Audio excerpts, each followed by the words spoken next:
வணக்கம் நண்பர்களே. இந்த வீடியோவை ஒரு நிமிடம் கூட ஸ்கிப் செய்யாமல் முழுவதுமாக பாருங்கள்.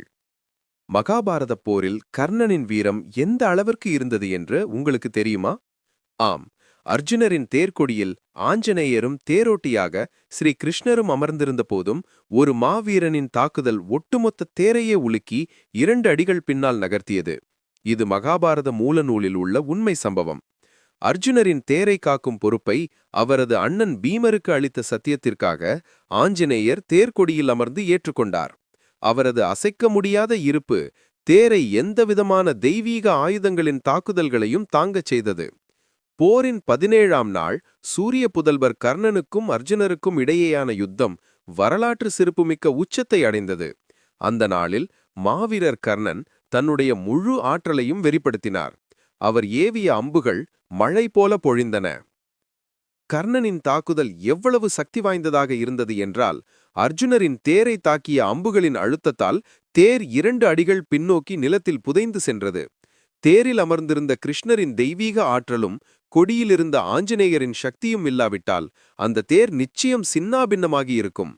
சிறிது நேரத்தில் கர்ணன் அர்ஜுனரை கொல்லத்தான் வைத்திருந்த மிகவும் அபாயகரமான நாகாஸ்திரத்தை, சர்ப்ப ஆயுதம், ஏவினார்.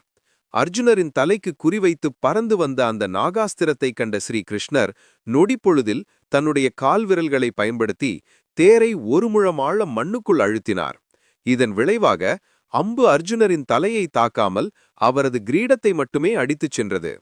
இந்த கட்டத்தில் பல புராணக் கதைகளில் ஆஞ்சநேயரின் கோபம் வெளிப்பட்டதாக கூறப்படுகிறது.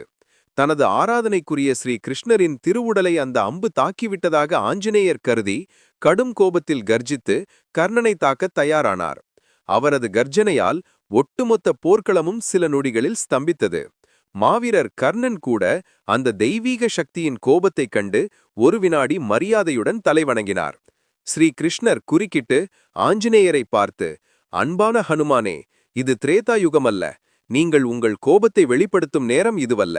தர்மத்தின் விதியை நிலைநாட்டுவதற்காகவே நாம் இங்கு இருக்கிறோம். ஒரு மாபெரும் போரை நிகழ்வதை தவறுங்கள். உங்கள் தேர்க்கொடிக்கு திரும்புங்கள்" என்று அமைதியாக அறிவுறுத்தினார். ஆஞ்சநேயர் கிருஷ்ணரின் வார்த்தைக்கு கட்டுப்பட்டு அமைதியுடன் அர்ஜுனரின் தேர்க்கொடிக்கு திரும்பினார். மகாபாரதத்தின் ஆழமான தத்துவம் இதுவே. உலக பாதுகாவலர்களாகிய கிருஷ்ணரும் ஆஞ்சநேயரும் இருந்தும் கர்ணனின் தாக்குதலால் தேர் நகர்ந்தது ஏன்?